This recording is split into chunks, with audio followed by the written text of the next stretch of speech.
Think you've got a sharp eye for animals? Confident you can tell a cheetah from a leopard, or a crow from a raven? Think again. In today's video, we're diving into 10 animal pairs so strikingly alike, even experts often pause and do a double take. From subtle markings to behavior and voice, there's far more than meets the eye. If animals and nature amaze you, hit the like button now and subscribe, because you're about to see these creatures in a brand new light. The natural world is a masterpiece of design, a tapestry woven with countless threads of life. Yet within this grand design, evolution often repeats its patterns, creating creatures so superficially similar they become nature's great puzzles. It is a phenomenon known as convergent evolution, where unrelated species develop similar traits to adapt to comparable environments or ecological niches. These resemblances are more than just skin deep. They are stories of survival, of adaptation, and of the intricate, often deceptive beauty of life on our planet. Today, we embark on a journey to unravel these deceptions. We will travel from the sun-drenched savannas of Africa to the ancient waterways of the Americas, from the skies above our heads to the depths of our oceans. We will learn to see, not just with our eyes, but with an understanding of the subtle clues that distinguish these remarkable animals. This is a quest for clarity, a celebration of diversity hidden in plain sight. Prepare to look closer than ever before, for the world of animal lookalikes is as fascinating as it is complex. On the vast open plains of Africa, two of the world's most magnificent cats roam. At a glance, they are both studies in spotted perfection, masters of their domain. But look closer, and the story of two very different lives begins to unfold. The cheetah, a creature born of the wind, is the epitome of speed. Its slender, long-legged frame is a marvel of biomechanics, built for explosive acceleration. Its coat is adorned with simple, solid black spots like a smattering of ink drops on a tawny canvas. And running from the corner of its eyes, two distinct black lines like teardrops trace a path down its face. These are not for decoration, they are thought to reduce the glare of the sun, a vital adaptation for a hunter who relies on sight and sprints. In contrast, the leopard is a creature of shadow and strength, a master of stealth and ambush. It is more powerfully built, with a stockier frame and shorter legs, designed not for the chase but for the climb. Its coat is a more complex mosaic of beauty. Its spots are not solid but form rosettes, irregular rose-like clusters of black markings on a golden background. This intricate pattern provides superb camouflage in the dappled light of the trees and rocky outcrops it calls home. Unlike the cheetah, the leopard's face is clear of tear lines, its gaze one of pure, calculating power.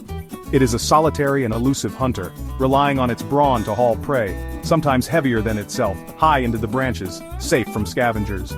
The difference in their lives is written on their very bodies. The cheetah's flexible spine, large nostrils, and oversized heart and lungs are all dedicated to a single breathtaking purpose, to run down prey in a burst of speed that can exceed 100 kilometers per hour. But this specialization comes at a cost. Its non-retractable claws, which act like running spikes, mean it is a less effective climber and fighter. The leopard, however, is the quintessential generalist. Its retractable claws remain sharp for climbing and grappling, its powerful jaws and muscular build allowing it to tackle a wide variety of prey. One is an open plains sprinter, the other a woodland phantom. Two spotted cats, two profoundly different strategies for survival.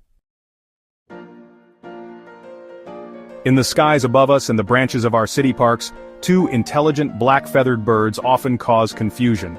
They are the crow and the raven, both members of the corvid family, renowned for their remarkable intelligence and problem-solving skills. The most immediate, though not always obvious difference is size. The common raven is a significantly larger bird, often the size of a hawk, with a formidable heavy bill.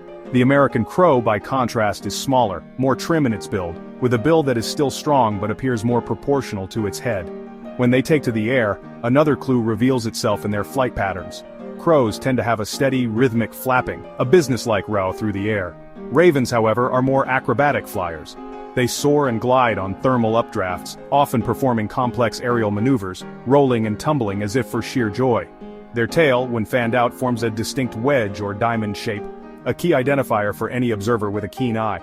The crow's tail, in contrast, is squared off, like a fan that has been neatly clipped at the end. On the ground, their social lives differ as well. Crows are often seen in large, noisy groups known as a murder, their social interactions a constant chatter in our urban and rural landscapes. Ravens are typically more solitary, usually seen alone or in pairs, their presence feeling more ancient and mysterious. But perhaps the most definitive way to distinguish them is to simply listen. The call of a crow is the familiar sharp caw-caw-caw, a sound that is clear and somewhat nasal. It's a classic, almost archetypal bird call, The raven speaks in a different tongue entirely.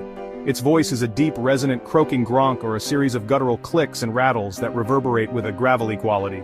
Look closely at a calling raven, and you may also notice the shaggy, almost beard-like feathers on its throat, which puff out as it vocalizes. One is a gregarious city dweller with a familiar cry, the other, a larger, soaring solitary with a voice from a wilder, older world. Lurking in the waterways of the world are two of the planet's most ancient and formidable reptiles, the alligator and the crocodile. They are relics from the age of dinosaurs, apex predators whose design has been perfected over millions of years.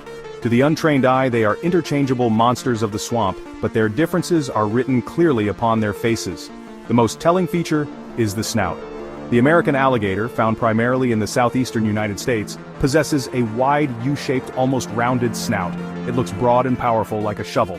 This shape is perfectly suited for crushing the shells of turtles and other armored prey that make up a large part of its diet. The crocodile, on the other hand, presents a more menacing profile. Its snout is narrower, tapering to a point in a distinct V-shape. This more slender jaw is an all-purpose tool, effective for snatching fish, birds, and mammals with a swift, snapping motion. And then there is the smile. When an alligator closes its mouth, its lower teeth are almost entirely hidden, fitting neatly into sockets within the upper jaw. The result is a clean, if somewhat sinister, lip line. A crocodile, however, cannot hide its dental arsenal. When its mouth is shut, the large fourth tooth on each side of the lower jaw protrudes, fitting into a groove on the outside of the upper jaw, giving it a jagged, toothy grin that is unmistakable. Beyond their dental profiles, their choice of home also sets them apart. Alligators are creatures of freshwater, thriving in the swamps, rivers, and lakes of their native lands. They have a very low tolerance for salt. Crocodiles, however, have specialized salt-excreting glands on their tongues, an incredible adaptation that allows them to live in both freshwater and saltwater environments, from coastal estuaries to mangrove swamps. This grants them a much wider global distribution. So next time you see one of these magnificent reptiles, look for the shape of the snout and that telltale toothy grin. It is the difference between a freshwater specialist and a worldly saltwater-tolerant survivor. In the damp, hidden corners of our world, from ponds and streams to garden beds and forests, live two amphibians that are the subjects of endless childhood confusion, the frog and the toad. Both belong to the order Anura, meaning without a tail, but they have hopped down very different evolutionary paths. The quintessential frog is a creature of the water. Its skin is smooth, moist, and often slimy to the touch, a permeable membrane that helps it breathe underwater. Its body is athletic and streamlined, with long, powerful hind legs that are perfect for making prodigious leaps, and for propelling it through the water with graceful kicks. The toad, by contrast, is a creature of the land. It has adapted to a drier existence, and its skin reflects this. It is dry, rough, and covered in bumps and warts. These are not just for show. Behind the eyes of most toads are prominent parotoid glands, which secrete a milky, toxic substance to deter predators.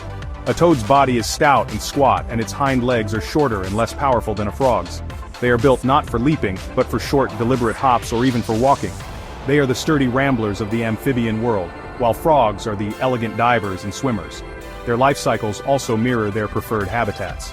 Frogs tend to lay their eggs in gelatinous clusters or masses, often floating in ponds or attached to aquatic vegetation. Toads, on the other hand, typically lay their eggs in long, elegant chains or strings, which they wrap around plants in the water. From the moment they are born, their destiny is set. The tadpoles of both will develop in water, but upon metamorphosis, the frog will likely stay near its aquatic home, while the toad will venture forth, returning to the water only to breed. One is a sleek, long-limbed swimmer, the other a warty, stout-bodied walker. They are ancient, armored wanderers, carrying their homes on their backs. The turtle and the tortoise are both reptiles of the order Testudines, defined by the bony shell that has protected their lineage for over 200 million years. Yet, the very shape of this shell, and the limbs that carry it, tell a story of two vastly different lifestyles. The turtle is, for the most part, an aquatic or semi-aquatic creature. It is built for a life in water. Its shell is generally flatter and more streamlined, a hydrodynamic design that reduces drag and allows it to glide effortlessly through ponds, rivers, or even the open ocean. Their limbs are also beautifully adapted for this watery world. Sea turtles have evolved long, powerful flippers, which they use to fly through the ocean with remarkable grace. Freshwater turtles like sliders and cooters have webbed feet, perfect for paddling and maneuvering in calmer waters. The tortoise, in stark contrast, is a dedicated land dweller. It is the tank of the reptile world. Its shell is typically large, heavy, and dome-shaped. offering maximum protection from terrestrial predators. This high, vaulted ceiling for its mobile home would be far too cumbersome for a life of swimming. The tortoise's legs are stout, sturdy, and elephantine, designed for carrying its heavy shell across dry, often rugged terrain. Their feet are not webbed, they are short and club-like, with strong claws for digging and gaining traction on the earth. You will not find a tortoise gracefully gliding through a coral reef, nor will you see a sea turtle lumbering through a desert. One is a streamlined swimmer with flippers or webbed feet, a creature of the current. The other is a domed, terrestrial fortress with columnar legs, a creature of the soil. Their shells and limbs are perfect reflections of the worlds they have conquered, the water and the land. In meadows and fields across the globe, a flash of brown fur and a flick of long ears often leads to a common misidentification. Is it a rabbit or a hare? While both are members of the family Leoparidae, their social structures, survival strategies, and even their young are profoundly different. The rabbit, such as the familiar European rabbit, is a social creature, a colonist. They live in complex underground burrow systems known as warrens, providing safety from predators and shelter from the elements. This communal lifestyle is central to their existence. Physically, they tend to be smaller and stockier than hares with shorter ears and legs. The hare, on the other hand, is a solitary animal, a creature of the open spaces. It does not dig burrows. Instead, it makes its home in a simple, shallow depression on the surface of the ground called a form. Hares rely on camouflage and sheer speed for survival. To this end, they are built like elite athletes, with much longer and more powerful hind legs than rabbits, and larger ears that act as a sophisticated cooling and listening system. They are capable of reaching incredible speeds, a blur of motion as they evade danger. A rabbit runs, a hare sprints. This fundamental difference in lifestyle, burrow dweller versus surface dweller, is most dramatically illustrated in their young. Rabbits are born altricial. This means they enter the world blind, hairless, and completely helpless, nestled deep within the safety of a fur-lined burrow. Hares are born precocial. Their young, called leverets, are born fully furred with their eyes open and are able to run and fend for themselves within hours of birth. This is a crucial adaptation for a life lived out in the open. One is a social burrowing animal with helpless babies. The other is a solitary, super-fast sprinter whose young are born ready to run. They are the intelligent, air-breathing mammals of the ocean, often seen leaping through the waves with what appears to be a permanent smile. But the cetacean family holds two distinct groups that are frequently confused: dolphins and porpoises. While closely related, a few key physical traits can help you tell them apart. Most species of dolphin possess a distinct elongated snout or beak, which gives them their famously charismatic and smiling appearance. Their bodies are typically lean and streamlined, built for agility and speed. Look at their dorsal fin, the fin on their back, and you will usually see a tall, curved or sickle-like shape, cutting through the water like a shark's, but with more of a graceful sweep. Porpoises, in contrast, are the more reserved cousins in the family. They lack the prominent beak of a dolphin. Instead, their faces are rounded and blunt, giving them a more bashful or subdued look. Their bodies are generally stockier and more robust than those of dolphins. The most reliable indicator, however, is that dorsal fin. A porpoise's dorsal fin is small and distinctly triangular, like a little sail, rather than the curved fin of a dolphin. It's a subtle but consistent difference that holds true across most species. Their behavior also tends to differ. Dolphins are famously social and acrobatic. They often travel in large pods, communicating with a complex array of clicks and whistles, and are known for their spectacular leaps and playful interactions with boats. Porpoises are typically much more shy and reserved. They are usually seen in smaller groups or even alone, and they rarely engage in the kind of aerial acrobatics that make dolphins so famous. They surface to breathe with a subtle rolling motion, often going unnoticed. One is a lean, beaked, and gregarious acrobat with a curved fin. The other is a stocky, blunt-nosed, and shy swimmer with a triangular fin. The names are used almost interchangeably, particularly in North America, conjuring images of vast, thundering herds on windswept plains. But the American bison and the true buffalo are, in fact, two very different and geographically separated animals. The American bison is the iconic megafauna of North America. It is a colossal beast, distinguished by a massive shoulder hump, a shaggy, dense coat of dark brown fur, especially around its head and forequarters, and a large bearded head. Its horns are relatively short and sharp, curving upwards from the sides of its head. This is the animal that roamed the Great Plains in the millions. True buffalo, on the other hand, are native to Africa and Asia. The two most well-known species are the African Cape buffalo and the Asian water buffalo. They lack the bison's prominent shoulder hump and have a much sleeker, smoother coat of black or gray hair. Their most dramatic feature is their horns. The Cape buffalo has immense curving horns that fuse together in a solid bony shield across the top of its head, known as a boss, before sweeping down and then up. The water buffalo has magnificent horns that sweep back in a wide, elegant crescent, sometimes spanning several feet. So the confusion is largely a matter of historical misnomer. Early European settlers in North America saw the bison and, reminded of the buffalo from other parts of the world, gave it the wrong name, and it stuck.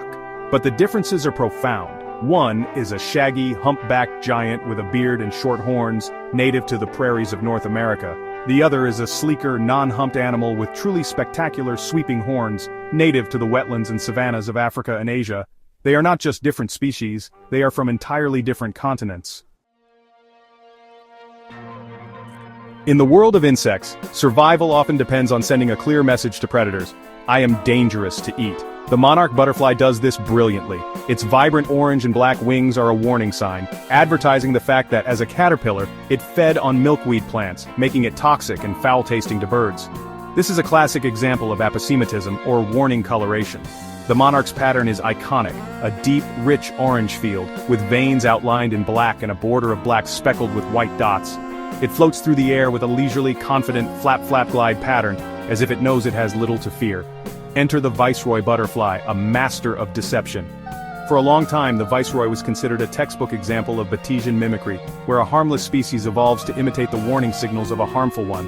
It looks astonishingly similar to the monarch, with the same orange and black coloration. A bird that has had a bad experience with a monarch would likely avoid a Viceroy as well, granting the Viceroy protection through mistaken identity.